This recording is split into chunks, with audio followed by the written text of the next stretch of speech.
Hello बच्चों, कैसे हो आप सब। तो आज हम लोग इलेक्ट्रोकेमिस्ट्री का लेक्चर नंबर 3 लेने वाले हैं। और इस लेक्चर नंबर 3 में हम लोग किसके बारे में पढ़ेंगे? हम लोग पढ़ेंगे कुछ एक कंडक्टर्स के बारे में, जैसे मेटालिक कंडक्टर्स हुए, आपके इलेक्ट्रोलाइटिक कंडक्टर्स हुए। और उसके बाद हम लोग बात करेंगे किसकी? कंडक्टेंस की बात करेंगे। किसकी? कंडक्टेंस की। तो कंडक्टेंस है उसका मेजरमेंट कैसे करें। जैसे हमारा कोई इलेक्ट्रोलाइटिक कंडक्टर है तो उसमें कंडक्टिविटी या कंडक्टेंस को मेजर कैसे करें, ये पढ़ने वाले हैं। और बाद में हम लोग मोलर कंडक्टिविटी, इक्विवेलेंट कंडक्टिविटी वो करने वाले हैं, और साथ में करेंगे कुछ एक न्यूमेरिकल्स। तो बड़ा शानदार लेक्चर होने वाला है। तो अपनी अपनी नोटबुक ओपन कर लो, पहले इसको अच्छे से समझो और अपने नोट्स बनाइए, ठीक है। तो देखो, सबसे पहले मैं लेने वाला हूं किसके बारे में? कंडक्टर्स। ये कंडक्टर्स क्या होते हैं? Actually, conductors, these are those substances which allow electric current to pass through them. जो अपने में से इलेक्ट्रिक करंट को पास होने देते हैं, उन सब्सटेंसेस को हम लोग क्या बोलते हैं? कंडक्टर्स बोलते हैं। और कंडक्टर्स कितने टाइप के होते हैं? दो टाइप के होते हैं। कौन से? एक तो है मेटालिक कंडक्टर और दूसरा है कौन सा है? Electrolytic conductor. एक एक करके दोनों के बारे में अच्छे से पढ़ते हैं। तो देखो, सबसे पहले हम लोगों ने क्या लिखा? Metallic conductor. और उसके बाद दूसरा क्या है? Electrolytic conductor. ठीक है, चलो अब मेटालिक कंडक्टर। अब जैसे आपको पता लग रहा है कि यहां पर कंडक्टर का काम कौन करेगा? मेटल्स करेंगी। मेटल्स में जैसे मान लो सिल्वर हुआ, आपका गोल्ड हुआ, आपका एल्यूमिनियम हुआ, आयरन हुआ, कॉपर हुआ। जैसे हमारे घर में जो वायर्स आती हैं, उस वायर के अंदर क्या होता है? कॉपर वायर्स आती है ना। तो वहां पे वो जो कॉपर मेटल है, वो कॉपर क्या है? मेटल है। वो क्या काम कर रही है? कंडक्टर का काम कर रही है, इलेक्ट्रिसिटी को पास होने दे रही है अपने में से। समझ आई ना कहानी? तो मेटेलिक कंडक्टर्स यानी जहां पर मेटल है वो कंडक्टर का काम करेगी। और उस मेटेलिक कंडक्टर का एक नाम और भी है, क्या? Electronic conductor.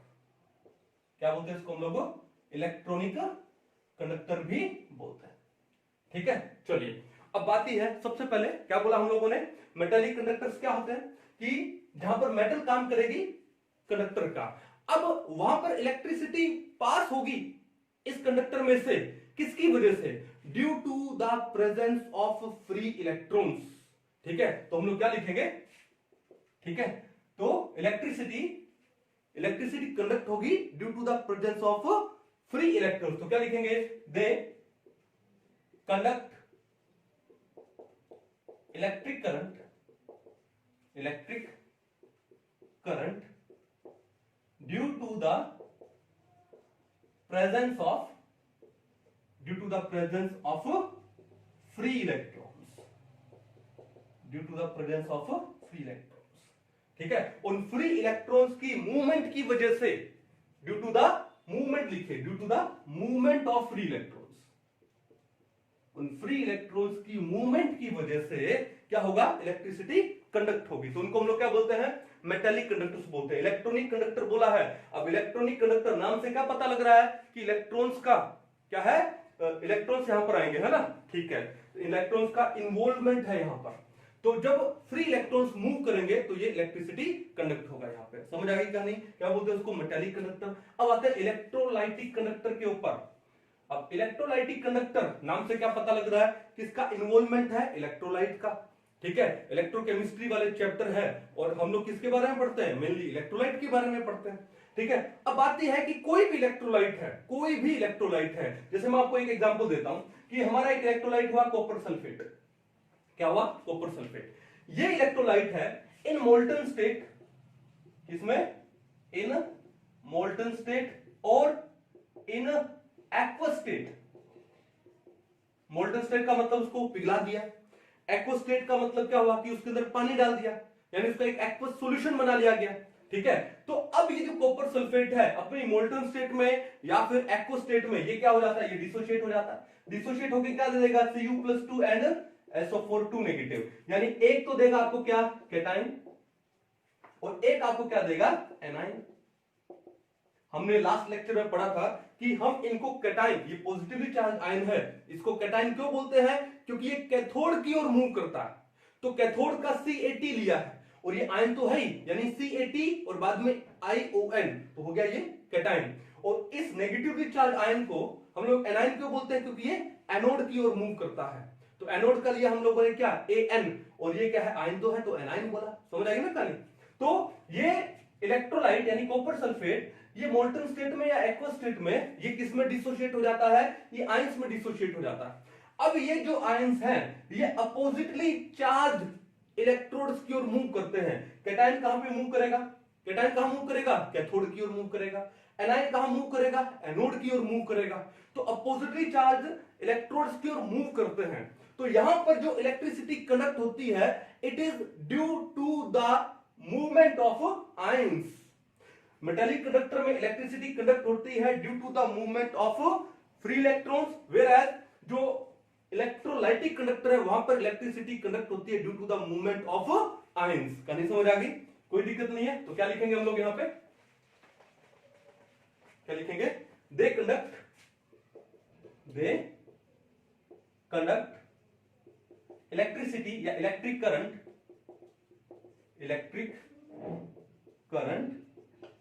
Due to the movement of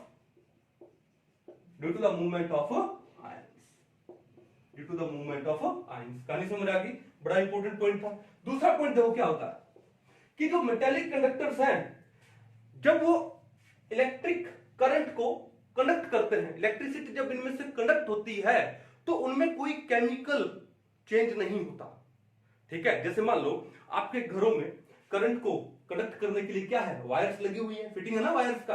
अब वायर लगी है तो जैसे मान लो अंदर कॉपर वायर है और उसके ऊपर उन्होंने वो रबड़ का लेयर लगा रखा है ना, तो वो ऐसा थोड़ी है कि हमने जो वायर लगाया है तो आज वायर लगाए तो आज के 6 महीने के बाद वो वायर आधी हो जाएगी, ऐसा तो नहीं है ना, पतली हो जाएगी, मोटी हो जाएगी, वो तो है नहीं। इसका मतलब उस मेटेलिक कंडक्टर में कोई केमिकल चेंज नहीं आता। इसका मतलब क्या लिखेंगे, they do not undergo any chemical decomposition या केमिकल चेंज लिख दो, they do not undergo any chemical change या फिर डिकम्पोजिशन। ठीक है, जो वायर लगाई है आज के 6 महीने बाद, 1 साल बाद, 10 साल बाद वैसी की वैसी वायर आपको मिल जाएगी। ठीक है, दूसरी बात, ये जो इलेक्ट्रोलाइटिक कंडक्टर है वहां पर क्या होगा, देखो मैंने क्या बोला कि सपोज करो कि आपने कॉपर सल्फेट डाला है एज एन इलेक्ट्रोलाइट, है ना। अब क्या है कि मोल्टन स्टेट में या एक्वस स्टेट में ये हो गया डिसोशिएट होके क्या देगा, Cu+2 एंड SO4 2 नेगेटिव, यानी आयंस में डिसोशिएट हो गया। अब ये आयंस है, ये अपोजिटली चार्ज इलेक्ट्रोड्स की ओर क्या कर जाएंगे, मूव कर जाएंगे। इसका मतलब धीरे धीरे हमारा ये जो कॉपर सल्फेट है ये क्या हो गया, तो डिकम्पोज हो गया ना, ये क्या हो गया, डिकम्पोज हो गया। इसका मतलब यहां पर केमिकल डिकम्पोजिशन होने वाला है। जो इलेक्ट्रोलाइटिक कंडक्टर्स होते हैं दे अंडरगो क्या, केमिकल डिकम्पोजिशन। ठीक है, तो लिख दीजिए यहां पर क्या, दे अंडरगो केमिकल डिकम्पोजिशन। ठीक है, ये केमिकल चेंज होता है यहां पे, क्लियर है, कोई दिक्कत नहीं है। चलो अब नेक्स्ट पॉइंट देखो, बड़ा ही इंपॉर्टेंट पॉइंट है। तो हम लोग बात करें किसकी, मेटेलिक कंडक्टर की। यहां पर कंडक्टर का काम कौन कर रहा है, मेटल्स। और मेटल्स के बारे में क्या है कि मेटल्स में होता क्या है कि एक बड़ा साइज का पॉजिटिवली चार्ज्ड आयन होता है। ठीक है, या उसको हम लोग बोलते हैं रेजिडुअल पॉजिटिव चार्ज्ड आयन। देखो मैं बना देता हूं। ठीक है, ये मान लो एक पॉजिटिवली चार्ज आयन है, ठीक है, और इलेक्ट्रॉन्स है वो सराउंडेड है इसके तरफ। ठीक है, ओके, मैं एक पॉजिटिव चार्ज आयन और बना देता हूं और क्या दिखा देता हूं, इलेक्ट्रॉन्स है यहां पे।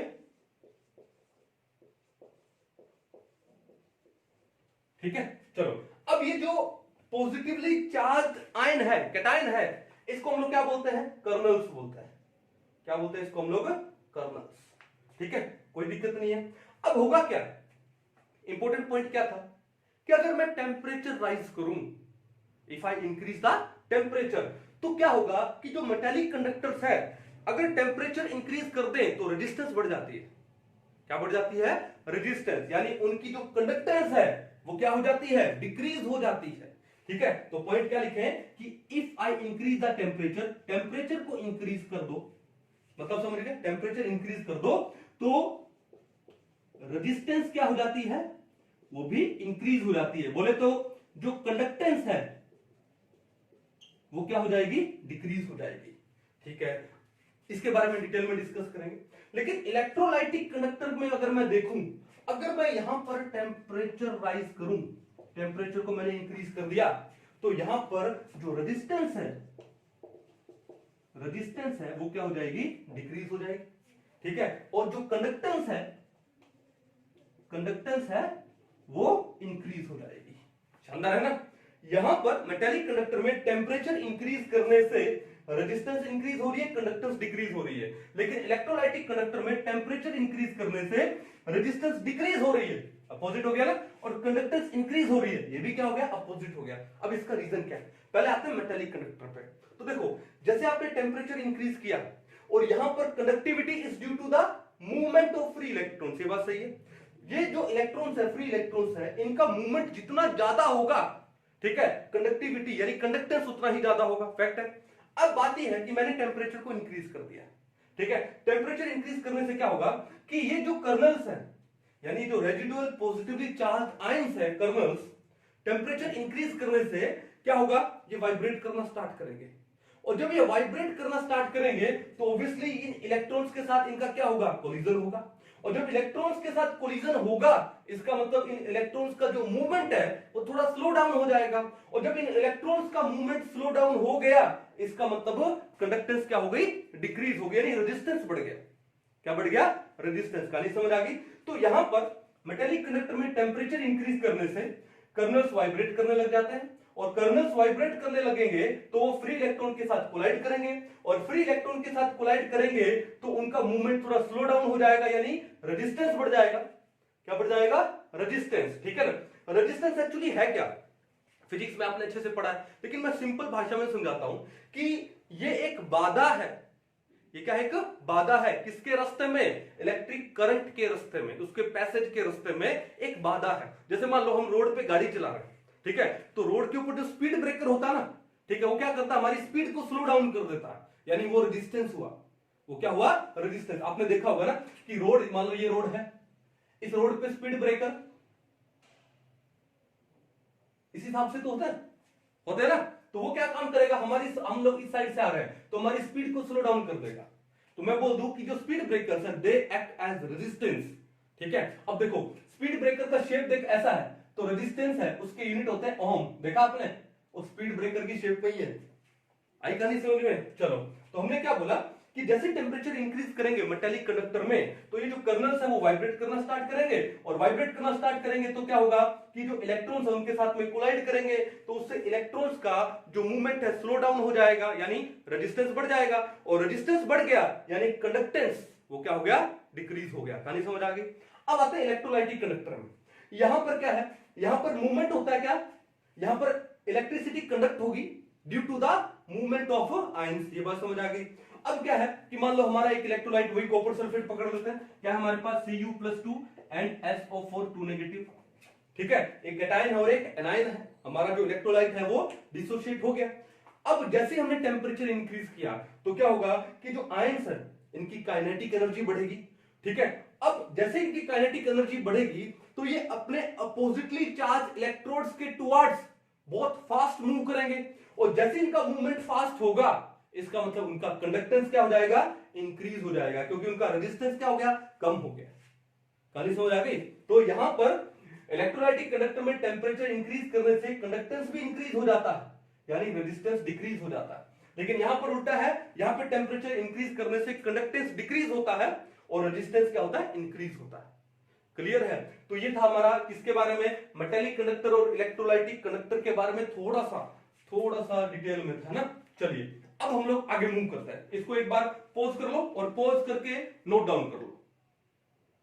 कर लिया नोट, बढ़े आगे।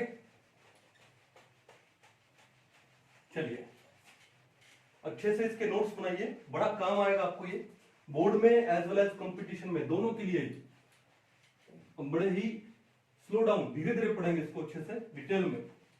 हाँ जी, तो अभी हम लोग पढ़ने वाले हैं किसके बारे में, इलेक्ट्रोलाइटिक कंडक्टेंस के बारे में पढ़ने वाले हैं। किसके बारे में, इलेक्ट्रोलाइटिक इलेक्ट्रोलाइटिक कंडक्टेंस। क्योंकि इस चैप्टर में हम लोग मेनली किसकी बात करने वाले हैं, इलेक्ट्रोलाइटिक कंडक्टर की बात कर रहे हैं, तो इलेक्ट्रोलाइटिक कंडक्टेंस की बात करेंगे यहां पे पहले। तो देखो सबसे पहले मैं लेता हूं किसको, रेजिस्टेंस को। सबसे पहले रेजिस्टेंस, अपने फिजिक्स में रेजिस्टेंस के बारे में बड़े अच्छे से पढ़ा होगा, ठीक है, ओम्स लॉ पढ़ा होगा आप लोगों ने, है ना। तो ओम्स लॉ क्या बोलता है, देखो ओम्स लॉ बोलता है कि V is directly proportional to I, तो V इज इक्वल टू क्या होता है, IR, ठीक है। तो R किसके इक्वल हो गया, V अपॉन में I, ठीक है। ये R को हम लोग यहाँ पर क्या बोलते हैं, रेजिस्टेंस बोलते हैं, और इसके यूनिट क्या होते हैं, ओम होते हैं। क्या होते हैं इसके यूनिट, ओम, ठीक है। तो R क्या है, R is the resistance, Hindi में इसको प्रतिरोध बोलते हैं, क्या, प्रतिरोध, ठीक है। यानी इलेक्ट्रिक करंट के रास्ते की जो बाधा है उसको हम लोग क्या बोलते हैं, रेजिस्टेंस बोलते हैं, ठीक है। और इसके जो यूनिट्स हैं वो क्या है, ओम है, और इसके बारे में आप सब अच्छे से जानते हो, बताने की जरूरत है नहीं, क्लियर है। अब बात यह है, मैं एक काम करता हूं, मैं एक साइड में ले लेता हूं मेटेलिक कंडक्टर और एक साइड में ले लेता हूं इलेक्ट्रोलाइटिक कंडक्टर, क्योंकि दोनों के अंदर मैं इसको समझाता हूं, ठीक है। आपको डिफरेंस भी बड़े अच्छे से समझ आ जाएगा, ठीक है। तो मैं यहां पर तो लेने वाला हूं क्या, मेटेलिक कंडक्टर। तो ये यहां पे क्यों, तो नॉर्मल है, ठीक है, मिटा दिया जाए इसको, तो जानते हो इसके बारे में। अब यहां लेते हैं, एक तो मैं ले लेता हूं क्या, मेटेलिक कंडक्टर, और एक ले लेता हूं क्या, इलेक्ट्रोलाइटिक कंडक्टर,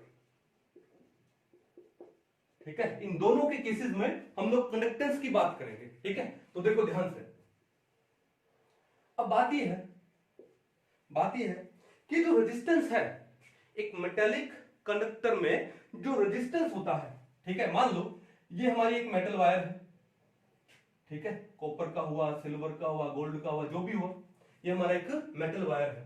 तो यहां पर जो रेजिस्टेंस होगा वो क्या होगा, it is directly proportional to the length of conducting wire, it is directly proportional to the length of conducting wire. देखो वायर जितना लंबा होगा उसमें रेजिस्टेंस उतना ही ज्यादा होने के चांसेस है। जैसे मैं आपको एक एग्जांपल बता दूं कि मान लो हम गाड़ी में किसी रोड के ऊपर जा रहे हैं, अब एक रोड पे जा रहे हैं जो कि 1 किलोमीटर तक की है, और एक रोड पे जा रहे हैं जो कि 100 किलोमीटर तक की है। तो आप मेरे को बताइए कि कौन सी रोड पर स्पीड ब्रेकर्स आपको ज्यादा मिलने के चांसेस है। ऑब्वियसली जिस रोड का लेंथ ज्यादा है, यानी 100 किलोमीटर वाली, उस रोड पे आपको ज्यादा स्पीड ब्रेकर्स मिलेंगे। और स्पीड ब्रेकर का मतलब क्या हुआ, रेजिस्टेंस हुआ। इसका मतलब क्या है कि मेटेलिक कंडक्टर में जो रेजिस्टेंस है it is directly proportional to the length of conducting wire. जितना वायर का लेंथ ज्यादा होगा उतना ही उसमें रेजिस्टेंस क्या होगा, ज्यादा होगा। दूसरी बात कि ये जो रेजिस्टेंस है it is inversely proportional to the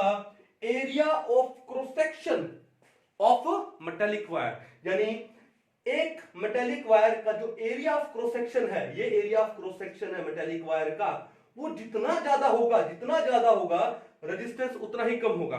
और एरिया ऑफ क्रॉस सेक्शन ज्यादा होने का मतलब सिंपल भाषा में कि आपका जो वायर जितना मोटा होगा उसमें रेजिस्टेंस उतना ही कम होने के चांसेस। जैसे एक पतली सी वायर है, ठीक है, पतली सी वायर होने का मतलब क्या, उसका एरिया ऑफ क्रॉस सेक्शन कम है, तो उसको हम बहुत काफी तरह से मोड़ मार सकते हैं अच्छे से, ठीक है। और जितना इसको मोड़ोगे उसमें रेजिस्टेंस उतना ही बढ़ जाएगा, ठीक है। और उसके बाद कि एक वायर बहुत मोटा वायर है, उस मोटे वायर को आप ज्यादा मोड़ नहीं सकते हो क्योंकि उसका एरिया ऑफ क्रॉस सेक्शन ज्यादा हो गया, ज्यादा मोड़ नहीं सकते हो, तो इसका मतलब उसमें रेजिस्टेंस क्या होगा, कम होगा। कहने का मतलब है कि किसी मेटेलिक वायर का एरिया ऑफ क्रॉस सेक्शन जितना ज्यादा उसका रेजिस्टेंस उतना ही कम, और एरिया ऑफ क्रॉस सेक्शन कम, ठीक है, यानी उसकी मोटाई कम, रेजिस्टेंस क्या हो जाएगा, ज्यादा हो जाएगा। तो एक पतली तार में, एक पतली वायर में, थिन वायर में रेजिस्टेंस ज्यादा होगा, और एक थिक वायर में, ठीक है, रेजिस्टेंस क्या होगा, कम होगा। ये बात समझ आ गई। चलो अब अगर मैं इन दोनों को कंबाइन कर दूं, कंबाइन करने से क्या हो जाएगा, R is directly proportional to L और इनवर्सली प्रोपोर्शनल टू A। यहां पर L क्या है, इस चीज को ध्यान रखना बहुत जरूरी है। यहां पर वेयर L क्या है, it is the length of conducting wire, length of conducting wire. जैसे मान लो ये हमने वायर लिया, तो इस वायर का ये जो लेंथ है वो L है, और A क्या है, A is the area of cross section of conducting wire. ये बात समझ आ गई, कोई दिक्कत नहीं है, पक्का। चलो, तो ये तो हो गया रेजिस्टेंस। अब देखो हम आते हैं इलेक्ट्रोलाइटिक कंडक्टर के ऊपर। किसके ऊपर? इलेक्ट्रोलाइटिक कंडक्टर के ऊपर। अब हम एक काम करते हैं, एक सेल बनाते हैं, ठीक है, एक इलेक्ट्रोलाइटिक सेल बनाते हैं। हमने एक सेल बना लिया। अब इस सेल में क्या लेना पड़ेगा हमको? इलेक्ट्रोलाइट लेना पड़ेगा, क्योंकि ये इलेक्ट्रोलाइट ही किसका काम कर रहा है? कंडक्टर का काम कर रहा है, ठीक है, ओके। अब इसमें हमने क्या इमर्स कर दिए? दो इलेक्ट्रोड्स, दो इलेक्ट्रोड जिनका एरिया ऑफ क्रॉस सेक्शन, जिनका area of cross section same है। दो इलेक्ट्रोड हमने इस इलेक्ट्रोलाइट में डिप कर दिए, इमर्स कर दिए, जिनका एरिया ऑफ क्रॉस सेक्शन क्या है? सेम है। क्लियर है? चलो, अब क्या देखो ध्यान से। अब यहां पर L क्या होता है? वेयर L इज, ये सारी कहानी यहां पर भी है, ठीक है। R is directly proportional to L, inversely proportional to A, यानी R is directly proportional to L upon में A। ये सारी कहानी यहां पर भी है, लेकिन यहां पर L क्या है? यहां पर L क्या था? Length of the conducting wire. लेकिन यहां L क्या है? L है ये जो दो इलेक्ट्रोलाइट्स इलेक्ट्रोड्स हैं, इन इलेक्ट्रोड्स के बीच का डिस्टेंस, इन इलेक्ट्रोड्स के बीच का डिस्टेंस। सर ये इलेक्ट्रोड के बीच का डिस्टेंस क्यों लिया? लेंथ क्यों नहीं लिया इन इलेक्ट्रोड का? तो हमने क्या बोला कि जो इलेक्ट्रोलाइटिक कंडक्टर्स है वहां पर इलेक्ट्रिसिटी कंडक्ट होगी by the movement of ions. जो आयंस है वो अपने अपोजिटली चार्ज इलेक्ट्रोड्स की ओर मूव करते हैं। अगर वो इलेक्ट्रोड ज्यादा दूर हुए तो उन आयंस को ज्यादा डिस्टेंस ट्रेवल करना पड़ेगा, और जितना ज्यादा डिस्टेंस ट्रेवल करना पड़ेगा रेजिस्टेंस उतना ही ज्यादा हो जाएगा। बोला था ना, डिस्टेंस ज्यादा लेंथ ज्यादा रेजिस्टेंस ज्यादा, ठीक है। और अगर ये इलेक्ट्रोड जितने क्लोज हुए तो आयंस को इलेक्ट्रोड्स की ओर क्या करना पड़ेगा? जल्दी मूव हो जाएंगे, और जल्दी मूव हो गए तो कंडक्टेंस बढ़ जाएगा और रेजिस्टेंस कम हो जाएगा। इसलिए हम लोग इलेक्ट्रोलाइटिक कंडक्टर में L किसको लेते हैं? Distance between the two oppositely charged electrodes. क्या लेंगे? Distance between electrodes. समझ गया ना कहानी? इन इलेक्ट्रोड्स के बीच का डिस्टेंस। तो ये डिफरेंस आपको पता होना जरूरी है, ठीक है। फिर ए क्या होता है? हमने क्या बोला कि हमने ये जो इलेक्ट्रोड लिए हैं इनका एरिया ऑफ क्रॉस सेक्शन वो क्या लिया? सेम लिया है। तो ए वही कहानी है, क्या? A is the area of cross section of either electrode, यानी किसी एक इलेक्ट्रोड का एरिया ऑफ क्रॉस सेक्शन ले लो, क्योंकि दोनों का सेम है, एक का लेना है, दोनों का ऐड नहीं करना भाई, एक का लेना है। समझ गए कहानी? तो ये डिफरेंस L और A का, A तो सेम है, L का डिफरेंस आपको पता लग गया ना, कोई दिक्कत नहीं है। इस चैप्टर में हम ज्यादा इसके बारे में पढ़ने वाले हैं, तो L आपको पता होना चाहिए, L आपको पता होना चाहिए। क्लियर है? चलो अब थोड़ा आगे बढ़ते हैं। आगे क्या बढ़ते हैं कि हमने लिखा R is directly proportional to L by. ध्यान रखिएगा, ये मेटालिक कंडक्टर की बात कर रहा हूं, ये इलेक्ट्रोलाइटिक कंडक्टर की बात कर रहा हूं, ठीक है। अब ये जो डायरेक्टली प्रोपोर्शनल का साइन हटाएंगे तो हम लोग क्या लगाएंगे? एक प्रोपोर्शनैलिटी कांस्टेंट लगाएंगे, ठीक है। और वो प्रोपोर्शनैलिटी कांस्टेंट यहां पे क्या होगा? R is equal to L by. अब इसको हम लोग क्या बोलते हैं? इसको हम लोग बोलते हैं क्या? रो, RHO। क्या बोलते हैं? RHO, रो, ठीक है, रोना नहीं है, रो, RHO, रो, ठीक है। तो R is equal to rho into L by A, ठीक है। अब इस रो को बोलेंगे क्या? देखो ध्यान से, ये R क्या है? रेजिस्टेंस। तो ये फिर ये रो क्या हुआ? ये हुआ स्पेसिफिक रेजिस्टेंस, ठीक है। देखो ध्यान से, R क्या होता है? R होता है रेजिस्टेंस, ठीक है। तो फिर ये रो क्या होता है यहां पे? ये होता है स्पेसिफिक रेजिस्टेंस। क्या होता है? Specific resistance. और इस रो जो कि स्पेसिफिक रेजिस्टेंस है, इसको हम लोग रेसिस्टिविटी भी बोलते हैं। क्या बोलते हैं? और रेसिस्टिविटी, क्या बोलते हैं इसको हम लोग? रेसिस्टिविटी भी बोलते हैं, ध्यान रखिएगा। R is the rho is the specific resistance और रेसिस्टिविटी, ठीक है, of the conducting wire. Clear है? कोई इशू नहीं है, ठीक है। अब यही कहानी यहां पर भी हो जाएगी, बस यहां पर सिर्फ डिफरेंस किसका था? L का डिफरेंस था। क्लियर है? इसको एक बार मिटा दूं, थोड़ा सा और आगे पढ़ते हैं, ठीक है। तो आई थिंक इसको नोट कर लिया होगा आप लोगों ने, बीच बीच में पॉज करके नोट कर लीजिए। अब देखो ध्यान से, ये जो R है रेजिस्टेंस है, किसके इक्वल आया, रो इंटू एल बाय ए। तो मेरे को पता लगाना है कि रो किसके इक्वल होगा। तो एक काम करो, ये जो एल बाय ए यहाँ पे मल्टीप्लाई में है, यहां पर ले जाओ डिवाइड में हो जाएगा। तो रो किसके इक्वल हो जाएगा, रो इज इक्वल टू किसके, आर इंटू ये एल बाय ए यहां पर जाके क्या हो जाएगा, ए अपॉन में L, R into A upon L. Clear है। अगर मेरे को रो के यूनिट्स निकालने हैं, क्या निकालने हैं, यूनिट्स ऑफ रो, तो कैसे निकालूंगा, आर रेजिस्टेंस के यूनिट्स क्या होते हैं, ओम होते हैं, क्या होते हैं, ओम। ठीक है। इनटू में अगर मैं एरिया ले रहा हूं किसमें, सेंटीमीटर स्क्वायर में, इसमें ले रहा हूं सेंटीमीटर स्क्वायर में, तो ये लो इनटू में सेंटीमीटर स्क्वायर अपॉन लेंथ किसमें आ जाएगी, सेंटीमीटर। सेंटीमीटर से 1 सेंटीमीटर कैंसिल आउट हो गया, तो रो के यूनिट्स क्या बचे, वो आपके पास बचे ओम सेंटीमीटर। रो के यूनिट्स क्या बचे, ओम सेंटीमीटर, क्या बचे, ओम सेंटीमीटर। कहानी क्लियर है, कोई इशू नहीं है। ठीक है। अगर मैं ऐसा यूनिट में चला जाऊं तो ये ओम मीटर हो जाएगा।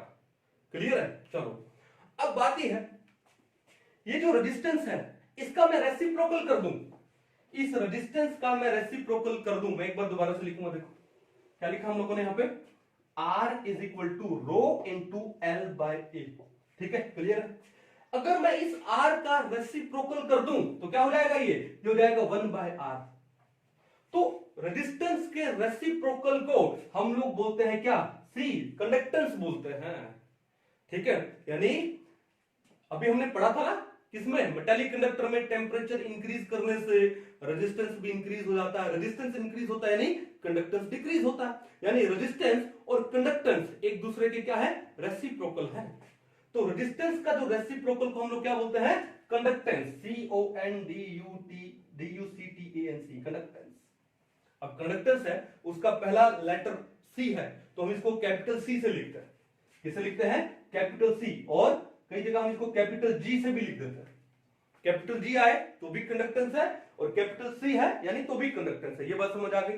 तो the reciprocal of resistance is known as conductance. अब कंडक्टेंस के मेरे को यूनिट लेके आने, ठीक है, यूनिट्स ऑफ कंडक्टेंस। तो मेरे को ये बताओ, आर रेजिस्टेंस की यूनिट क्या थे, ओम थे, और इस ओम का रेसिप्रोकल कर दो यानी ओम इनवर्स हो गया, तो ये हो गया क्या, ओम इनवर्स। ठीक है। अब ओम इनवर्स है ना, एक काम करो इसको उल्टा लिखो, उल्टा लिखूंगा तो क्या हो जाएगा, ये हो जाएगा आपका क्या, MHO, यानी इसको मो भी बोलते हैं, ये मो के धागे है ना। तो कंडक्टेंस के यूनिट क्या होता है, ओम इनवर्स होता है, यानी इसको हम लोग क्या बोलते हैं, मो बोलते हैं। ठीक है। और एक नाम और भी देते हैं इसको, क्या, हम इसको देते हैं क्या, साइमंस। क्या नाम देते हैं, साइमंस। तो what are the units of conductance, siemens और मो और ओम इनवर्स, एक ही बात है। क्लियर है। चलो अब बात यह है, हमने क्या बोला कि जो रेजिस्टेंस है इसका रेसिप्रोकल क्या होता है, कंडक्टेंस होता है, और हम इस कंडक्टेंस को ही मेजर करने वाले हैं। ठीक है। क्या लिखा हम लोगों ने, इलेक्ट्रोलाइटिक कंडक्टेंस, इसके बारे में ही ज्यादा बात होने वाली है। फिर अब ये क्या था, रो यानी स्पेसिफिक रेजिस्टेंस था। तो इस रो का अगर मैं रेसिप्रोकल करूं, देखो 1 बाय रो, ये किसके इक्वल होगा, ध्यान से, रेजिस्टेंस का रेसिप्रोकल किया तो कंडक्टेंस आया। तो स्पेसिफिक रेजिस्टेंस का रेसिप्रोकल करूंगा तो क्या आएगा, स्पेसिफिक रेजिस्टेंस आएगा। ठीक है। ये नेम के आगे क्या था, स्पेसिफिक था, तो इसका रेसिप्रोकल वाला भी स्पेसिफिक आएगा। रेजिस्टेंस का रेसिप्रोकल कंडक्टेंस, स्पेसिफिक रेजिस्टेंस का रेसिप्रोकल स्पेसिफिक कंडक्टेंस। और इस स्पेसिफिक कंडक्टेंस को हम लोग, पहले मैं लिख देता हूं क्या, स्पेसिफिक कंडक्टेंस, और इस स्पेसिफिक कंडक्टेंस को हम लोग लिखते हैं किससे, कप्पा से लिखते हैं। किससे लिखते हैं, कप्पा। बाहुबली देखा ना, कटप्पा, वो कटप्पा था, ये कप्पा है। ठीक है। चलो, तो स्पेसिफिक कंडक्टेंस, जैसे हमने क्या बोला, ये रो क्या था, स्पेसिफिक रेजिस्टेंस था। रो क्या था, स्पेसिफिक रेजिस्टेंस, इसको हम लोग क्या बोलते हैं, रेसिस्टिविटी। वैसे ही ये जो कप्पा है ये क्या है, स्पेसिफिक कंडक्टेंस है, तो इसका एक नाम और क्या हो जाएगा, कंडक्टिविटी। क्या नाम हो जाएगा, और कंडक्टिविटी। आप कंडक्टिविटी बोलो या स्पेसिफिक कंडक्टेंस बोलो, एक ही बात है। किसके इक्वल होता है? ये कप्पा के इक्वल होता है। किसके इक्वल होता है? कप्पा का। नहीं समझ गए ना? ठीक है, तो रेजिस्टेंस का रेसिप्रोकल कंडक्टेंस और स्पेसिफिक रेजिस्टेंस का रेसिप्रोकल स्पेसिफिक कंडक्टेंस यानी कंडक्टिविटी यानी कप्पा। अब अगर मेरे को इस कप्पा के यूनिट्स निकालने हैं, किसके यूनिट्स निकालने हैं? कप्पा के। तो कैसे निकालूं? कहां लिखूं? इसको नोट डाउन कर लो एक बार। चलो बिठा दो। हाँ जी, तो हमको इस कप्पा के यूनिट्स निकालना है। ठीक है, तो कैसे निकालें? देखो ध्यान से देखो। तो क्या काम करें? यहां से आ जाए। ठीक है, क्या पता है हमको? R is equal to rho into L by A. Clear है? चलो इस रो को यहां ले आओ और R को यहां ले जाओ, तो क्या हो जाएगा? रो यहां पर आएगा तो क्या हो जाएगा? 1 by rho is equal to R यहां आएगा तो क्या हो जाएगा? 1 बाय R इंटू में L बाय ए। सिंपल हो गया। अब ये जो 1 बाय रो है ये किसके इक्वल होता है? कप्पा के इक्वल होता है। इज इक्वल टू क्या हो गया? 1 बाय आर इंटू में एल बाय ए। एक तो रिलेशन आपके पास ये आ गया, kappa is equal to 1 by R into L by, एक तो रिलेशन ये आ गया। या फिर मैं इसको ये भी लिख सकता हूं, और 1 बाय आर किसके इक्वल होता है? रेजिस्टेंस है, उसका रेसिप्रोकल किसके इक्वल होगा? कंडक्टेंस के होगा। 1 बाय आर किसके इक्वल है? कंडक्टेंस। तो इस 1 बाय आर की जगह मैंने क्या लगा दिया? कंडक्टेंस सी लगाओ या फिर जी लगाओ, एक ही बात है। ठीक है, इनटू में क्या हो जाएगा? L by A. ठीक है, तो kappa is equal to C into L by A. Clear है? अब देखो ध्यान से, मेरे को यूनिट्स निकालने। क्या निकाले इसके? Units of kappa. ठीक है, अब बताओ रेजिस्टेंस क्या होता है? ओम। तो 1 बाय रेजिस्टेंस यानी 1 बाय ओम यानी ओम इनवर्स। ओम इनवर्स लिखो, पहले तो मैं लिख देता हूं, ये लो ओम। ओम ऐसे बना दो, इनवर्स सिंबल बना देता हूं इसका। ठीक है, फिर लेंथ सेंटीमीटर में ले लो, एरिया सेंटीमीटर स्क्वायर, तो सेंटीमीटर अपॉन सेंटीमीटर स्क्वायर, तो क्या आ गया? 1 बाय सेंटीमीटर यानी सेंटीमीटर इनवर्स। Centimetre inverse. तो कप्पा की यूनिट्स क्या हो गए?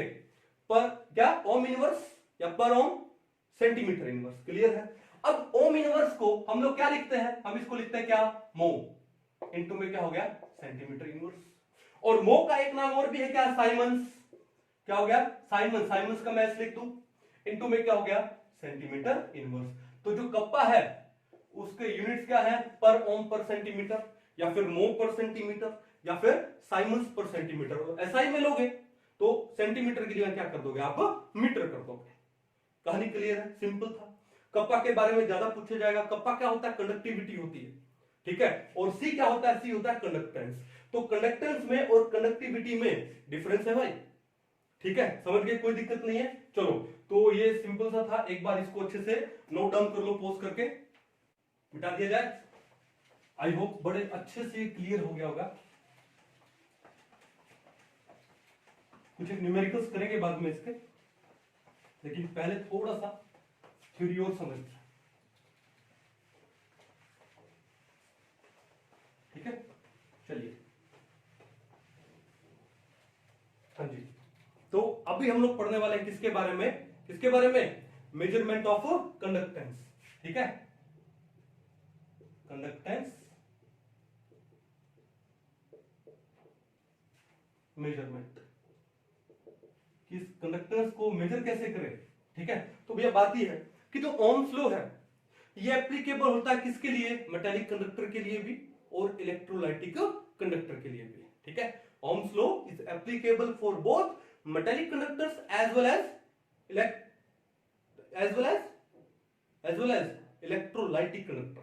ठीक है, चलो अब बात यह है कि अगर किसी कंडक्टर का हमको कंडक्टेंस निकालना है तो सिंपल सा मेथड है। क्या मेथड है? कि आप उसको कनेक्ट कर दो व्हीटस्टोन ब्रिज से। किससे कर दो? Wheatstone bridge. ठीक है, फिजिक्स में इसके बारे में आपने आई थिंक अच्छे से पढ़ा होगा। ठीक है, चलो, लेकिन अगर मान लो हमारे पास कोई मेटालिक कंडक्टर है, ठीक है, और उसका हमको कंडक्टेंस निकालना है, तो व्हीटस्टोन ब्रिज से उसको कनेक्ट कर दो, सिंपल है। लेकिन प्रॉब्लम कहां पर है पता है? प्रॉब्लम ये है कि इस चैप्टर में हम लोग पढ़ रहे हैं किसके बारे में? इलेक्ट्रोलाइटिक कंडक्टर के बारे में। उस इलेक्ट्रोलाइटिक कंडक्टर में हमारे पास क्या है? इलेक्ट्रोलाइटिक सॉल्यूशन है। उस सॉल्यूशन को एक ब्रिज से कनेक्ट कैसे करें? ठीक है, अब सबसे बड़ी दिक्कत ये है। ठीक है, तो अब इसको सोल्व करने के लिए हम लोग पढ़ते हैं। देखो क्या, देखो ध्यान से, कि जब हमारे पास एक इलेक्ट्रोलाइटिक सॉल्यूशन होगा, उसका हमको कंडक्टेंस निकालना है। तो मैंने क्या लिखा, conductance measurement of an electrolytic solution. ठीक है, एक इलेक्ट्रोलाइटिक सॉल्यूशन है, उसको व्हीटस्टोन ब्रिज से कनेक्ट करते हैं। तो पहली बात तो देखो, दो टाइप की प्रॉब्लम आएगी। ठीक है, पहली प्रॉब्लम हम लोग कौन सी फेस करेंगे, प्रॉब्लम नंबर 1। पहली प्रॉब्लम ये है कि अगर हमने क्या पास किया, डायरेक्ट करंट पास किया, हमने क्या पास किया, डीसी अप्लाई किया, डायरेक्ट करंट पास किया, तो क्या होगा कि जो हमारा सॉल्यूशन है, उस सॉल्यूशन का जो कॉन्सेंट्रेशन है वो चेंज हो जाएगा। और अगर सॉल्यूशन का कॉन्सेंट्रेशन चेंज हो गया तो भैया उससे उसकी कंडक्टेंस है वो भी चेंज हो जाएगी। ठीक है, सबसे पहली तो प्रॉब्लम ये है, ठीक है, कि डीसी हम लोग अप्लाई नहीं कर सकते। ठीक है, फिर दूसरी प्रॉब्लम ये है कि हमारा ये जो सॉल्यूशन है, और सॉल्यूशन को हम लोग कनेक्ट कैसे करें, भाई वायर हो उसको तो कनेक्ट कर देंगे, सॉल्यूशन को कैसे कनेक्ट करें। ठीक है, अब इन प्रॉब्लम को सोल्व कैसे करते हैं, तो इसका सॉल्यूशन देखो नंबर 1। तो पहला सॉल्यूशन देखो क्या, कि डीसी के बजाय अगर मैं एसी अप्लाई कर दूं तो, ठीक है, पहला सॉल्यूशन क्या है, by applying alternating current, by applying AC alternating current, ये अप्लाई कर दो। ठीक है, अब तो सॉल्यूशन है, उसका कंसंट्रेशन चेंज नहीं होगा, क्योंकि हमने क्या अप्लाई किया है, डीसी की जगह एसी अप्लाई किया है। ठीक है, तो पहला तो सॉल्यूशन मिल गया। दूसरा सॉल्यूशन क्या है, दूसरा सॉल्यूशन क्या है, दूसरा सॉल्यूशन ये है, एक काम करते हैं कि एक टाइप की सेल बनाते हैं। इस सेल को हम लोग क्या बोलते हैं, कंडक्टिविटी सेल। क्या बोलते हैं, कंडक्टिविटी सेल। ठीक है, ध्यान से पढ़ना है कंडक्टिविटी सेल के बारे में। अब कंडक्टिविटी सेल में क्या होता है, हमारी प्रॉब्लम क्या थी कि भाई वायर को सॉल्यूशन से कैसे कनेक्ट करें, यही तो प्रॉब्लम था ना। ठीक है ना, अब उस प्रॉब्लम को दूर करने के लिए हम लोग सबसे पहले क्या रेडी करेंगे, एक कंडक्टिविटी सेल रेडी करेंगे। और कंडक्टिविटी सेल है, वैसे तो डिफरेंट टाइप की होती है, मैं आपको एक दो टाइप बताता हूं कैसे कैसे। जैसे मान लो ये आपका सेल है, ठीक है, इस सेल में हमने क्या डाल दिया, इलेक्ट्रोलाइट डाल दिया, क्योंकि इसी इलेक्ट्रोलाइट का कंडक्टेंस हमको क्या करना है, मेजर करना। लेकिन ये तो सॉल्यूशन है, तो क्या करेंगे, इसमें हम लोग डालेंगे क्या, दो इलेक्ट्रोड्स। क्या डालेंगे इसके अंदर, दो इलेक्ट्रोड्स। ठीक है, जैसे हमने डाल दिया यहां पर क्या, प्लेटिनम इलेक्ट्रोड्स डाल, हमने क्या डाल दिए, प्लेटिनम इलेक्ट्रोड्स डाल दिए, और उन प्लेटिनम इलेक्ट्रोड्स है उनको हमने क्या कर दिया, कोटिंग कर दिया, किसका, प्लेटिनम ब्लैक का। ठीक है, ठीक है, coated with platinum black. Clear है, चलो, और इन इलेक्ट्रोड्स को हमने डिप कर दिया किसमें, इलेक्ट्रोलाइटिक सॉल्यूशन में। क्लियर है, कोई दिक्कत नहीं है। ठीक है, चलो, तो एक तो ये हो गया हमारा, और एक इस टाइप का कुछ। ठीक है, अब इसके अंदर हम लोग क्या डालते हैं, इलेक्ट्रोलाइटिक सॉल्यूशन डालते हैं। ठीक है, उसके बाद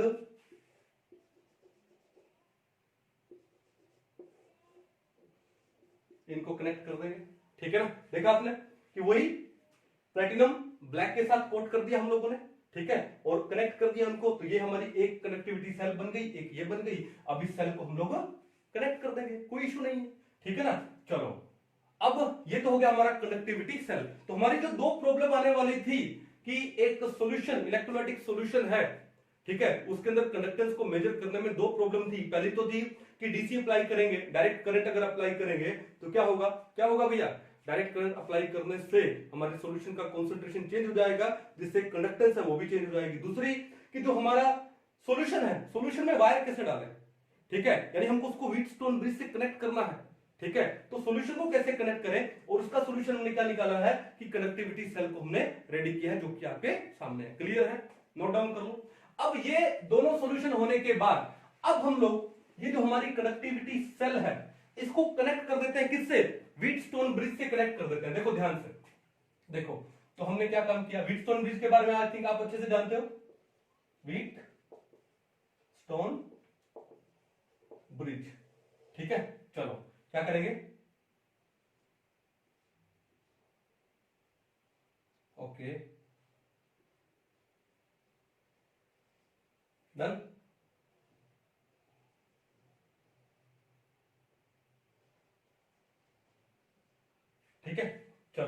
अब ये हो गया हमारा मान लो R1, भाई ये हमारा कंडक्टिविटी सेल, ये क्या हमारा कंडक्टिविटी सेल, लिख देता हूं मैं यहां पे, ये हमारा कंडक्टिविटी सेल है जिसका जो रेजिस्टेंस है वो है R1। देखो रेजिस्टेंस निकाल लिया, उसका रेसिप्रोकल कर देंगे तो क्या आ जाएगा, कंडक्टेंस आ जाएगा, सिंपल सी बात थी। चलो ये R1 हो गया और ये हमारा हो गया कौन सा, R2, ठीक है। सिमिलरली ये हो गया आपका R3 और ये क्या हो गया, R4 हो गया। अब एक चीज ध्यान रखना है यहाँ पे, ये जो R3 और R4 है they are known resistance, they are known resistance, यानी इनके बारे में हमको पता है कि कितनी है ये, लेकिन ये जो R2 है, ठीक है, ये क्या हो सकती है, ये चेंज हो सकती है, ठीक है ना, क्लियर है, ओके। अब उसके बाद क्या काम करेंगे, हम एक इनके साथ कनेक्ट कर देंगे क्या, डिटेक्टर, ठीक है, तो हमने एक डिटेक्टर कनेक्ट कर दिया, ओके। फिर इसको हम लोग जोड़ देंगे किससे, कौन सा सोर्स देने वाले हैं, अल्टरनेटिंग करंट देने वाला है, यानी एक ऑसिलेटर के साथ इसको जोड़ दो, ठीक है, ओके, ऐसे दिखा दो लोग, चलो ठीक है। तो यहां से हम लोग क्या पास कर रहे हैं, अल्टरनेटिंग करंट पास कर रहे हैं, एक ऑसिलेटर के साथ हमने इसको कनेक्ट कर दिया, क्लियर है। चलो अब एक काम करते हैं, हमारा व्हीटस्टोन ब्रिज रेडी है, ठीक है। अब ये जो डिटेक्टर है, जब हम इसको ऐसे एडजस्ट करें कि इस डिटेक्टर में से, यानी जब कोई भी करंट पास ना हो, जब हमको पता लग जाए कि कोई करंट पास नहीं हो रहा है, वहां पर हमने इसको बैलेंस कर दिया है व्हीटस्टोन ब्रिज को, वो बैलेंस होने के बाद when no current passes through it, जब इतना बैलेंस हो जाए तो फिर सिंपल सा फॉर्मूला, क्या फॉर्मूला, कि R1 बाय में R2 is equal to R3 bye में R4, यानी कि हम लोगों ने R1 by R2 is equal to R3 by R4, clear है। हमको क्या निकालना है, हमको R1 निकालना है, ठीक है।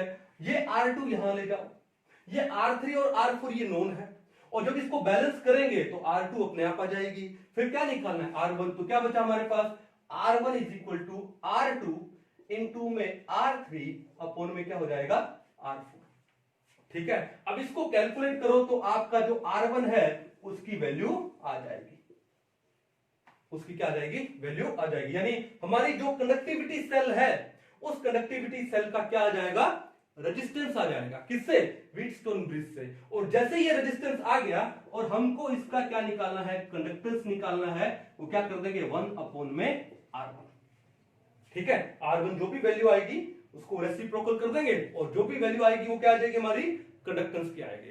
तो ऐसे व्हीटस्टोन ब्रिज से कनेक्ट करके हम एक इलेक्ट्रोलाइटिक कंडक्टर का क्या निकाल सकते हैं, कंडक्टेंस निकाल सकते हैं। तो टॉपिक क्या था हमारा, conductance measurement of an electrolytic conductor, simple सी बात है, रेजिस्टेंस निकालेंगे, उसका रेसिप्रोकल करेंगे तो क्या जाएगा, कंडक्टेंस आ जाएगा, क्लियर है। पॉज करो, नोट डाउन करो इसको एक बार, बढ़े आगे, आया अच्छे से समझ। इसका मतलब क्या है कि अगर हमको किसी कंडक्टिविटी सेल का L बाय A, तो पहले तो L बाय A के बारे में पढ़ते हैं, ठीक है। देखो ध्यान से, कि पहले एक बार इसको मिटा दूं, इसको मिटा दिया जाए, हाँ जी, ये हमारा कंडक्टिविटी सेल था, ये था ना, और इस सेल में क्या था हमारे पास, इलेक्ट्रोलाइट है, और उसके बाद में इसमें दो इलेक्ट्रोड्स क्या है, डिप है, यही तो है, ओके।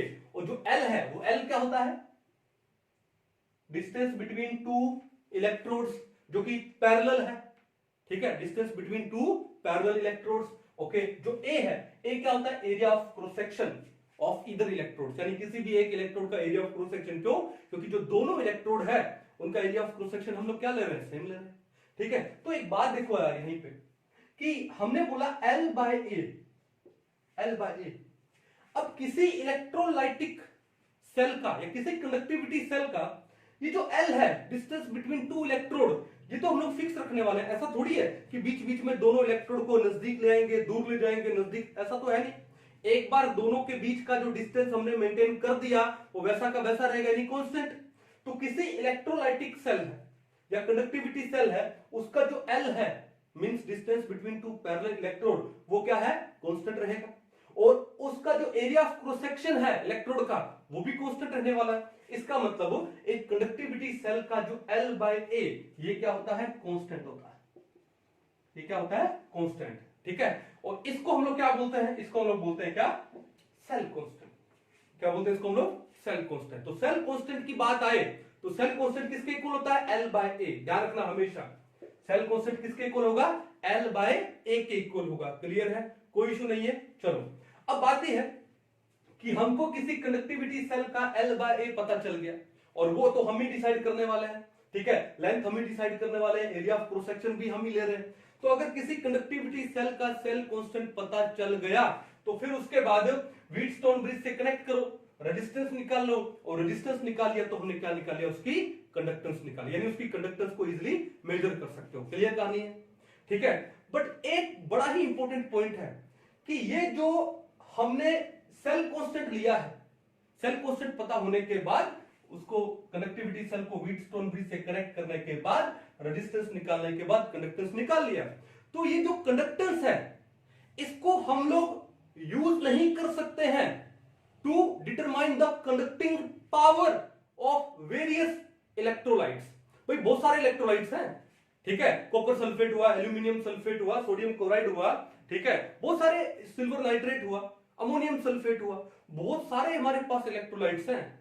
तो उन इलेक्ट्रोलाइट्स में अगर मान लो सेल तो हमने सेम ही ले लिया, बस इलेक्ट्रोलाइट चेंज करते गए और इलेक्ट्रोलाइट चेंज करते गए, सेल सेम लिया है तो एल भी सेम है, ए भी सेम ले लिया, यानी डिफरेंट सेल्स हमने लिए, और उन डिफरेंट इलेक्ट्रोलाइटिक सेल्स में हमने सिर्फ चेंज क्या किया है? हमने सिर्फ इलेक्ट्रोलाइट को चेंज किया। ध्यान रखना, मान लो मैंने एक से ज्यादा इलेक्ट्रोलाइटिक सेल ले लिए, कंडक्टिविटी सेल ले लिए, मैंने सिर्फ इलेक्ट्रोलाइट चेंज किया, किसी में मैंने सोडियम क्लोराइड डाल दिया, किसी में मैंने एल्यूमिनियम क्लोराइड डाल दिया, किसी में मैंने कॉपर सल्फेट डाल दिया, किसी में मैंने सिल्वर नाइट्रेट डाल दिया, और सबके अंदर ये जो इलेक्ट्रोड है वो सेम रखे हैं, यानी उनका area of cross section same रखा है, और एल उनके बीच का डिस्टेंस वो भी सेम रखा है, यानी सबका सेल कांस्टेंट सेम रखा है।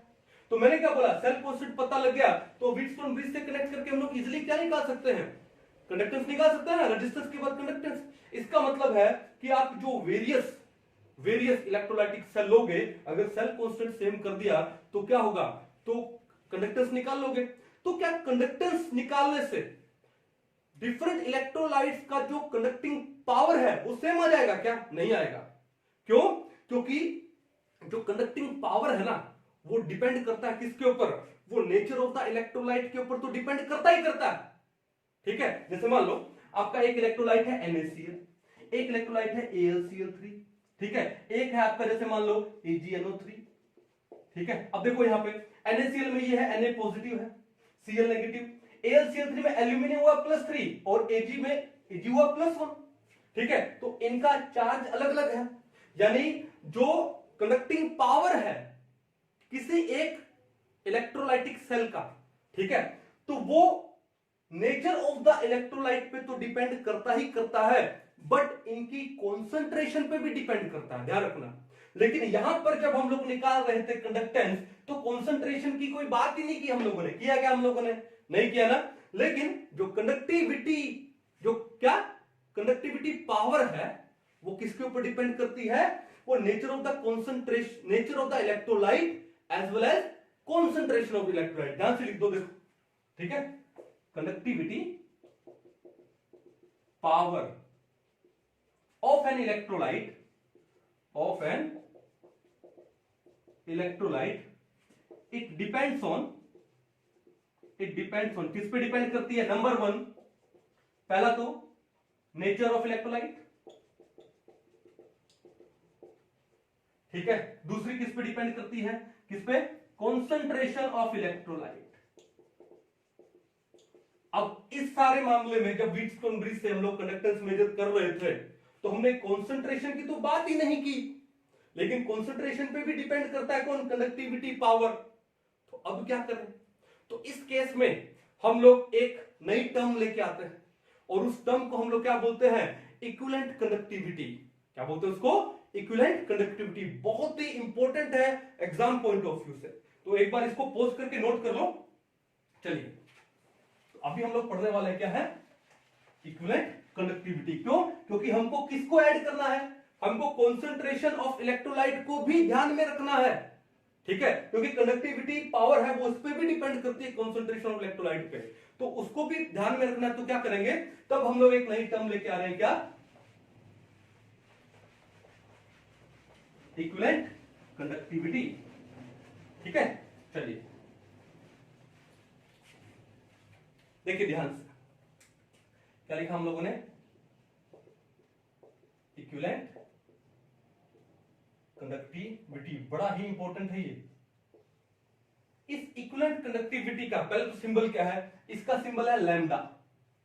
सर लैम्डा तो हमने ये पढ़ा है सर, ठीक है, अब आप नया लैम्डा ले आए सर, तो देखो क्या होता है, एक्चुअली इसको बोलते हैं बिगर लैम्डा। क्या, बड़ा लैम्डा, बिगर लैम्डा, और ये स्मॉलर लैम्डा जो आप यूज करते हो। क्लियर है, चलो तो इक्विवेलेंट कंडक्टिविटी का सिंबल क्या हुआ, लैम्डा, और सबस्क्रिप्ट में क्या लगा देंगे, इक्यू, इक्विवेलेंट, ये इसका सिंबल है। क्लियर है, चलो अब ये इक्विवेलेंट कंडक्टिविटी ये क्या होती है, तो ये क्या होती है, it is the conductance of a solution containing 1 gram equivalent of an electrolyte. तो लिख लीजिए ध्यान से, it is the conductance of a solution, of a solution, कौन सा सॉल्यूशन, इलेक्ट्रोलाइटिक सॉल्यूशन। ठीक है, it is the conductance of a solution containing 1 gram equivalent of an electrolyte. Simple सी बात। What is equivalent conductivity? It is the conductance of a solution containing 1 gram equivalent of an electrolyte. ठीक है, अब देखो ध्यान से कि जो लैम्डा इक्विवेलेंट है किसके इक्वल होता है, it is equal to conductivity kappa, it is equal to kappa into में क्या आ जाएगा, वी, इनटू में वी, वॉल्यूम इनटू में वी। क्लियर है, तो लैम्डा इक्विवेलेंट किसके इक्वल आता है, कप्पा इनटू में वी के इक्वल आता है, ध्यान से। ठीक है, चलो अब इसको मैं याद करने का छोटा सा तरीका बताता हूं। ठीक है, कप्पा को कैसे लिखते हैं, कैसे लिखते हैं, केवी, केंद्रीय विद्यालय, सिंपल है। तो कई आपसे पूछे इक्विवेलेंट कंडक्टिविटी किसके इक्वल होती है, तो क्या बताओगे सर, केवी, केंद्रीय विद्यालय, ध्यान रख लोगे। चलो अब देखो क्या है, it is equal to, solve करें आगे, कप्पा इनटू, क्या वी की जगह मैं लिख सकता हूं 1000 बाय में एन, वी की जगह मैं क्या लिख सकता हूं 1000 बाय एन। क्यों लिख सकता हूं, दिमाग पे जोर डालो एक बार, भाई मेरे को तो बताना ही है, आप भी एक बार सोचिए। तो v की जगह हमने क्या लिखा, 1000 बाय n लिखा। ठीक है, चलो अब बताता हूं कैसे। देखो क्या है, n का मतलब क्या है, नॉर्मेलिटी, n का मतलब क्या है, नॉर्मेलिटी। ठीक है, और नॉर्मेलिटी किसके इक्वल होती है, it is equal to number of gram equivalents, number of gram equivalents of solute upon volume of solution, upon volume of solution, किसमें, in litre, volume of solution in litre. ये बात सही है कि नहीं सही है, सही है। ठीक है, अब देखो हमने क्या लिखा, इक्विवेलेंट कंडक्टिविटी क्या होती है, the conductance of a solution containing 1 gram equivalent of an electrolyte, और आपका सॉल्यूट कौन है, इलेक्ट्रोलाइट ही है, और उसका 1 ग्राम इक्विवेलेंट लिया है, तो नंबर ऑफ ग्राम इक्विवेलेंट कितना हुआ, 1 हुआ, अपॉन में वॉल्यूम है सॉल्यूशन का, किसमें, लीटर में। ठीक है, अब देखो ये 1000 यहां डिवाइड में ऊपर जाके मल्टीप्लाई हो जाएगा, तो ये क्या आ गया, ये आपका आ गया 1000 बाय में v, किसके इक्वल आ गया, n, यानी n is equal to 1000 by में v, v को यहां ले आओ, n को वहां ले जाओ, तो v किसके इक्वल हो गया, 1000 बाय में n। तो मैंने v को रिप्लेस किया किससे, 1000 बाय n से रिप्लेस किया, सिंपल। क्लियर है, तो लैम्डा इक्विवेलेंट किसके इक्वल होता है, कप्पा इनटू v, और हमारा जो इलेक्ट्रोलाइट है वो कितना है सॉल्यूशन में, उसका 1 ग्राम इक्विवेलेंट है, तो हमने इसको क्या लिख दिया, v को रिप्लेस कर दिया 1000 बाय n से। कहानी क्लियर हो गई, समझ आ गया आपको अच्छे से। चलो अब एक काम करते हैं, इसके यूनिट्स निकालते हैं। क्या निकालते हैं, इसके यूनिट्स, बड़े इंपॉर्टेंट है, कई बार एग्जाम में इसके यूनिट्स के ऊपर भी क्वेश्चन आ जाता है। यूनिट्स ऑफ लैम्डा इक्विवेलेंट यानी इक्विवेलेंट कंडक्टिविटी, इसके यूनिट्स क्या है, तो सबसे पहले आपको देखने पड़ेंगे कप्पा के यूनिट्स क्या होते हैं। ठीक है, तो आप मेरे को बताओ कप्पा के क्या यूनिट्स निकाले थे हम लोगों ने, साइमन पर सेंटीमीटर निकाला था। ठीक है, देखो ध्यान से, कैसे कैसे, चलो कप्पा किसका होता है, रेसिप्रोकल होता है किसका, रो का। तो हमने क्या बोला था, R is equal to rho into L by A, इस रो को यहां ले आओ, 1 by rho is equal to 1 by R into L by A. 1 by rho क्या होता है, कप्पा होता है, is equal to 1 by R यानी कंडक्टेंस है। ठीक है, आर ओम, तो 1 बाय आर यानी 1 बाय ओम यानी ओम इनवर्स, ओम इनवर्स को हम लोग क्या बोलते हैं, साइमंस बोलते हैं। L by A, L L, ठीक है, एल अगर सेंटीमीटर में लूं एल क्या होता है? Distance between the electrodes, parallel electrodes, ठीक है। तो सेंटीमीटर में लूं और ए सेंटीमीटर स्क्वायर, तो क्या हो गया? ये हो गया पर सेंटीमीटर, तो साइमन पर सेंटीमीटर। तो कप्पा की यूनिट क्या है? साइमन पर सेंटीमीटर है। तो देखो कप्पा की जगह मैंने क्या लगा दिया? Simon centimetre inverse. अब 1000 है, इसके तो कोई यूनिट होते नहीं। और नॉर्मेलिटी के यूनिट क्या होते हैं? नॉर्मेलिटी किसके इक्वल होती है? Number of gram equivalent upon volume of solution in litre. अब यहां पर लीटर की जगह मैं क्या लिखूंगा? सेंटीमीटर क्यूब लिखूंगा, ठीक है। तो नॉर्मेलिटी की यूनिट क्या हो गए? ये हो गया आपके क्या? Gram equivalent upon centimetre cube, simple. तो नॉर्मेलिटी 1000 की यूनिट है नहीं, नॉर्मेलिटी डिवाइड में है, इसकी यूनिट क्या हो जाएंगे? Gram equivalent upon centimetre cube. अब ये अपॉन सेंटीमीटर क्यूब ऊपर आके क्या हो जाएगा? मल्टीप्लाई में, डायरेक्ट ले आओ इसको, मल्टीप्लाई में ले लो सेंटीमीटर क्यूब। अब ये है सेंटीमीटर इनवर्स, ये है सेंटीमीटर क्यूब, क्या आएगा? Centimetre square. तो इसके यूनिट क्या हो गए? साइमन सेंटीमीटर स्क्वायर, फिर ग्राम इक्विवेलेंट इनवर्स, या पर इक्विवेलेंट लिख दो आप इसको डायरेक्ट, या क्या लिख दो इसको?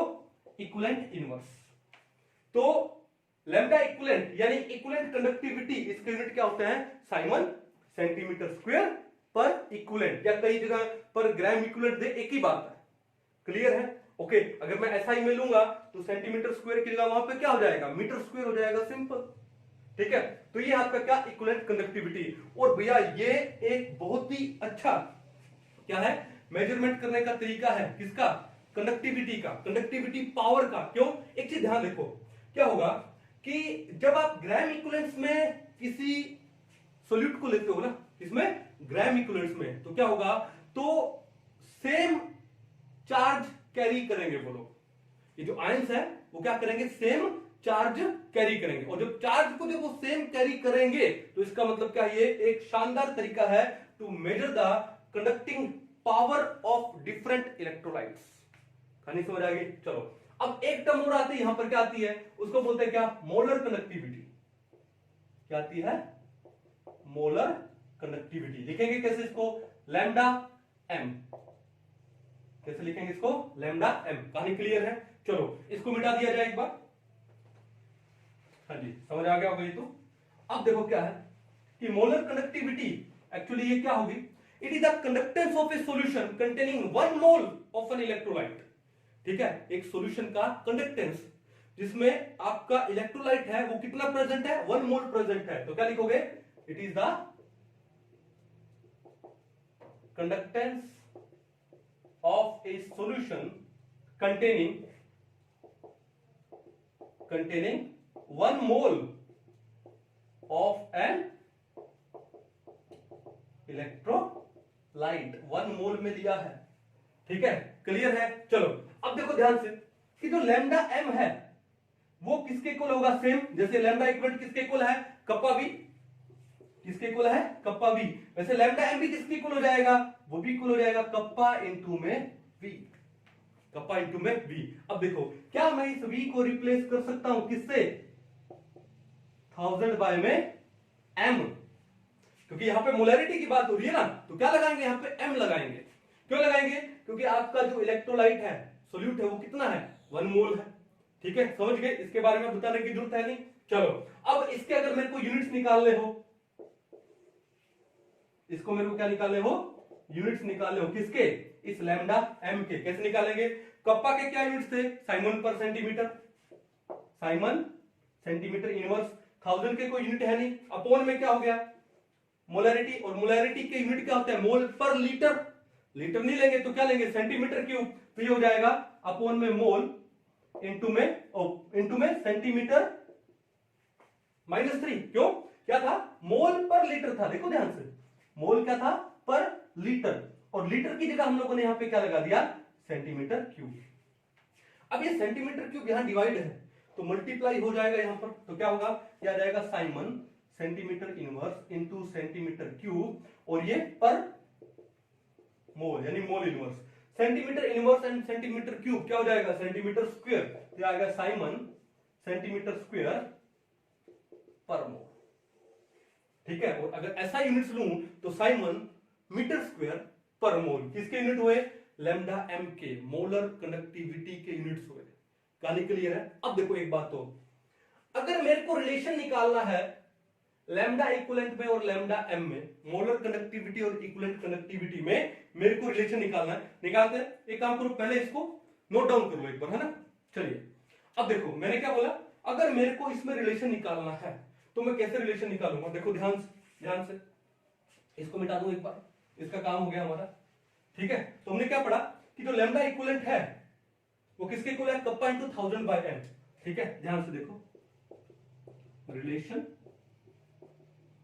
Between lambda equivalent and lambda. ठीक है, देखो ध्यान से क्या लिखेंगे, लैम्डा इक्विवेलेंट किसके इक्वल लिखा? Kappa into 1000 by N. ठीक है, it is equal to kappa into 1000 by. अब एक बात देखो, हमने जब मोल कॉन्सेप्ट का चैप्टर पढ़ा था, फर्स्ट चैप्टर बेसिक कॉन्सेप्ट, तो उसमें हमने क्या पढ़ा था? नॉर्मेलिटी और मोलैरिटी में रिलेशन क्या होता है? मैंने आपको एक ट्रिक बताया था, क्या? नमन, याद है ना, नमन गुप्ता। तो Naman n is equal to m into में n, बताया था ना। ठीक है, तो normality is equal to molarity into n factor. तो ये जो कप्पा इंटू 1000 बाय n है, इस n की जगह मैं क्या लगा दूं? m इंटू में n लगा दूं। ठीक है, अब देखो कप्पा इंटू 1000 बाय में m, kappa into 1000 by m क्या होता है? लैम्डा m होता है। तो इसकी जगह मैं क्या लगा दिया? लैम्डा m लगा दिया। ठीक है, ओके, डिवाइड में क्या आ गया? n factor. डिवाइड में क्या आ गया? n, यानी n फैक्टर किसके इक्वल आ गया आपका? ये आपके आ गया लैम्डा इक्विवेलेंट। तो लैम्डा इक्विवेलेंट किसके इक्वल होता है? लैम्डा m अपॉन में n फैक्टर, या फिर मैं इसको क्या लिख दूं? Lambda m is equal to ये n फैक्टर डिवाइड में यहां पे आके मल्टीप्लाई में हो जाएगा लैम्डा इक्विवेलेंट इनटू में n फैक्टर। ठीक है, कहानी समझ आ गई? So this is the relation between lambda equivalent and lambda molar. ठीक है, लैम्डा मोलर किसके इक्वल होता है? लैम्डा इक्विवेलेंट इनटू में n फैक्टर, या फिर लैम्डा इक्विवेलेंट किसके इक्वल होता है? लैम्डा मोलर अपॉन में n फैक्टर। क्लियर है? अब इनके ऊपर हम कुछ एक न्यूमेरिकल्स करेंगे, क्योंकि एग्जाम में न्यूमेरिकल्स भी आते हैं, अच्छे से आते हैं। ठीक है, तो उससे पहले एक बार इसको अच्छे से नोट डाउन कर लो। दो क्वेश्चन है हमारे सामने, एक बार इन क्वेश्चन को हम लोग सोल्व करके देखते हैं कि हमारे से इजीली हो पाते हैं या नहीं हो पाते। ठीक है, तो पहले एक काम करो, पहले एक बार तो इसको आप पोज करो। ठीक है, और पोज करने के बाद खुद सोल्व करके देखिए। ठीक है, चलिए अब मैं आपको सोल्व करके दिखाता हूं। चलिए, तो क्या करेंगे? पहला क्वेश्चन देखो क्या दिया आप लोगों को। पहला क्वेश्चन है the resistance of A 0.0025 molar solution, यानी आपको गिवन क्या है? मोलैरिटी दिया है, कितना दिया है? 0.0025 m। ठीक है, और सॉल्यूशन किसका है? K2SO4 का है, पोटेशियम सल्फेट का। और रेजिस्टेंस कितना दिया आपको? R का वैल्यू दिया है 326 ohm. Okay, the specific conductance of the solution if cell constant is 4। Cell constant की बात हो रही है। सेल कांस्टेंट क्या होता है? L by A। वो आपको कितना दिया है? 4 दिया है। और आपको निकालना है स्पेसिफिक कंडक्टेंस, यानी कंडक्टिविटी, यानी कप्पा निकालना है। ठीक है, तो क्या निकालना आपको? कप्पा निकालना है। ठीक है, कोई दिक्कत नहीं, डायरेक्ट फॉर्मूला में पुटअप करना भैया। ठीक है, अब देखो निकालेंगे कैसे, ध्यान से देखो। आपको कप्पा मिला है, आपको R मिला है, आपको L by A मिला है, यही तो है ना। तो कैसे करते हैं? देखो ध्यान से, कि हमको पता है R किसके इक्वल होता है? रो इंटू L by A होता है, बोला था ना। रो को यहां ले जाओ, R को यहां ले जाओ, तो ये हो जाएगा 1 बाय रो, और ये हो जाएगा आपका 1 बाय R इंटू में L by A। और ये जो 1 बाय रो होता है ये किसके इक्वल होता है? कप्पा। तो कप्पा किसके इक्वल हो गया? 1 by R into L by A। आपको R दिया है, आपको L by A दिया है, और आपको यहाँ पे मोलैरिटी की आई थिंक जरूरत पड़ने ही वाली नहीं है। ठीक है ना, भाई कप्पा में मोलैरिटी की कहां जरूरत पड़ेगी? वो जो हम लोग लैम्डा मोलर निकालते हैं, मोलर कंडक्टिविटी निकालते हैं, वहां पर मोलैरिटी की जरूरत पड़ेगी। ठीक है, अब देखो R का वैल्यू कितना दिया आपको? 326, तो ये हो गया 1 अपॉन में 326 इंटू L बाय का वैल्यू कितना दिया है? 4 दिया है, बस इतना ही तो है। चलो सोल्व करते हैं इसको। तो कैसे? 4 1 जा और 4 8 जा 32, 4 1 जा 4, कितना बचा? 2, जीरो उतार ले, पॉइंट लगा दे, तो कितना हुआ? 2। ठीक है, 2 क्यों? डायरेक्ट क्या आ जाएगा? ऊपर से जीरो उतारेंगे तो क्या होगा? 5। तो ये हो गया 81.5। तो आपके पास ये आया 1 अपॉन में 81.5 आया। ठीक है, बस इसको सोल्व करना है, सिंपल सा। कैसे? अब न्यूमरेटर कम है, डिनोमिनेटर बहुत ज्यादा है, ठीक है, तो क्या काम करेंगे, एक जीरो उतारेंगे। ठीक है, अब जीरो उतारेंगे तो क्या लग गया, पॉइंट लग गया। ठीक है, लेकिन एक जीरो उतारने से काम नहीं चला, एक जीरो और उतारना पड़ेगा, एक पॉइंट के बाद एक जीरो लग जाएगा। अब 100 बाय 81.5 यानी 100 बाय 81 किस पे जाएगा, 1 पे जाएगा। किस पे जाएगा, 1 पे। तो 100 में से आप एक बार इसको 82 मान लो यार। ठीक है, तो 100 में से 82 माइनस कर दो, कितना बचा, 18 बचा, एक जीरो और उतार लिया, हो गया 180। तो 82 इंटू में 2 164, 180 से कम आ गया, तो क्या आ जाएगा 2, और आगे इसको सोल्व करते जाएंगे तो वैल्यू कितना आ गया, लगभग 0.012 आ गया। ठीक है, अब अगर मैं इसको साइंटिफिक वैल्यू में लूं तो ये पॉइंट यहां से उठ के यहां ले जाए तो क्या हो जाएगा 1.2 इंटू 10⁻²। भाई पॉइंट है, 2 डिजिट आगे जा रहा है, आगे, तो क्या हो जाएगा 1.2 इंटू 10⁻²। ये आ गया आपके पास क्या, कप्पा का वैल्यू। ठीक है, ऑप्शन है क्या, ऑप्शन कौन कौन से दिए हैं, ये रहा 1.2 into 10⁻²। Option number 4 is the correct one, simple. यानी यहां पर जो आपको मोलरिटी दिया है ना इन लोगों ने, आपका ध्यान डाइवर्ट करने के लिए दिया है कि भैया कहीं आप ये ना सोच लो कि लैम्डा एम निकालना आप लोगों को। ठीक है, तो बच के चलिएगा, सिंपल सा है। चलिए नेक्स्ट क्वेश्चन देखो, question number 2, the resistance of A n/10 KCl, यानी आपको जो नॉर्मेलिटी है वो कितना दिया है 1/10 यानी 0.1 नॉर्मल। n/10 का मतलब क्या हुआ, यानी 0.1 हुआ ना। चलो, तो 0.1 नॉर्मल आपको नॉर्मेलिटी दिया है और उसका रेजिस्टेंस कितना बोल रहा है 245 ओम बोल रहा है, तो R का वैल्यू दिया इन्होंने 245 ओम। चलिए, if the electrodes in the cell are 4 centimetre apart, L का वैल्यू दे दिया 4 सेंटीमीटर। देखो ना, दो पैरेलल इलेक्ट्रोड्स के बीच का डिस्टेंस उसको क्या बोलते हैं, L बोलते हैं। And area having 7 centimetre square, आपको जो A है वो दिया है 7 सेंटीमीटर स्क्वायर, यानी मैं इसको L/A कर दूंगा, सेल कांस्टेंट आ जाएगा। The molar conductance of the solution will be, आपको निकालना है लैम्डा m निकालना है। ठीक है, क्या निकालना है, मोलर कंडक्टेंस निकालना है, लेकिन यहां पर आपको क्या दिया है n/10 दिया है।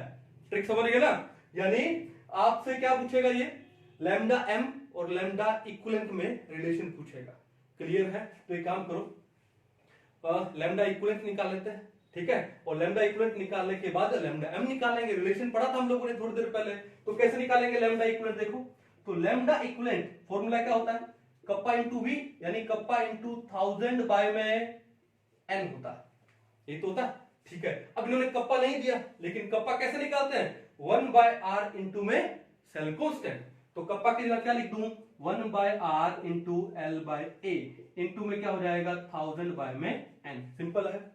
R का वैल्यू कितना है 245, तो हो जाएगा 1/245 इंटू L दिया है आपको 4, A दिया है 7, तो L/A कितना हो जाएगा 4/7 इंटू 1000 बाय n, नॉर्मेलिटी कितना दिया है 0.1, 0.1 यानी 1/10, तो 10 डिवाइड का ऊपर आके मल्टीप्लाई में, तो 1000 को 10 से मल्टीप्लाई करोगे तो कितना हो जाएगा 10,000, डायरेक्ट कर रहा हूं मैं, समझ जाओगे।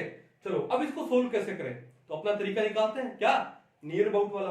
ये जो 245 है, क्या मैं इसको नियर अबाउट क्या लिख दूं 250 लिख दूं, ऐसा क्यों, मेरा एक पर्पस सोल्व होगा, कैसे देखो ध्यान से, एक जीरो से एक जीरो कैंसिल आउट हो गया, इजी हो गया कैलकुलेशन।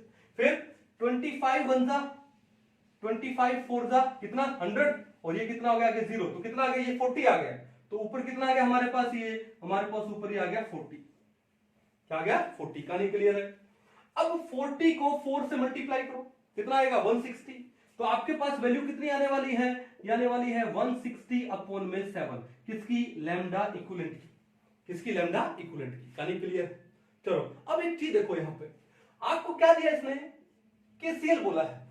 अब केसीएल में के ऊपर चार्ज कितना है 1 पॉजिटिव, यानी n फैक्टर कितना हुआ 1 हुआ। अगर जब n फैक्टर 1 है तो जो लैम्डा इक्विवेलेंट और लैम्डा मोलर वो तो क्या हो जाएंगे सेम हो जाएंगे, तो यहां पे n फैक्टर है 1, तो लैम्डा मोलर किसके इक्वल हो जाएगा लैम्डा इक्विवेलेंट के, सिंपल। और लैम्डा इक्विवेलेंट हम लोगों ने कितना निकाल लिया नियर अबाउट 160/7, नियर अबाउट निकाला। चलो इसको सॉल्व करते हैं, 7 2 जा 14, 2 बचा 0 है 20 हो गया, 7 2 जा अगेन 14, ठीक है, तो 20 में से 14 गया 6, 0 तारा पॉइंट लगा दिए, ठीक है। 7 8 जा 56, 4 बचा, 7 5 जा 35, तो लगभग वैल्यू आ रही है आपकी कितनी 22.85, इसके नियर अबाउट जो भी वैल्यू है ऑप्शन में दैट इज योर आंसर। तो करके देखते हैं, पहला है 233 रॉन्ग है, दूसरा है 2.33 रॉन्ग है, तीसरा है 23। देखो पॉइंट से पहले कितने डिजिट है 1 2, यहां पर भी पॉइंट से पहले 1 2 डिजिट है, तो ये ऑप्शन आपका करेक्ट है। यहां पे 0.233 ये रॉन्ग है, तो आपका आंसर क्या हो गया 23.32, ये आपका आंसर है। कहानी समझ आ रही है? तो इस हिसाब से आपको ये घुमा के क्वेश्चन देगा, ठीक है। तो इन क्वेश्चंस को नोट डाउन करो और बहुत सारे क्वेश्चंस ढूंढिए आप लोग, ठीक है, क्वेश्चंस ढूंढिए, ओके, उसको सोल्व कीजिए। आई होप अगर आपका कॉन्सेप्ट क्लियर है तो क्वेश्चन भी आपके बहुत शानदार क्लियर हो जाएंगे। क्लियर है? तो आज के लिए इतना ही, मिलते हैं नेक्स्ट लेक्चर में, तब तक के लिए थैंक यू।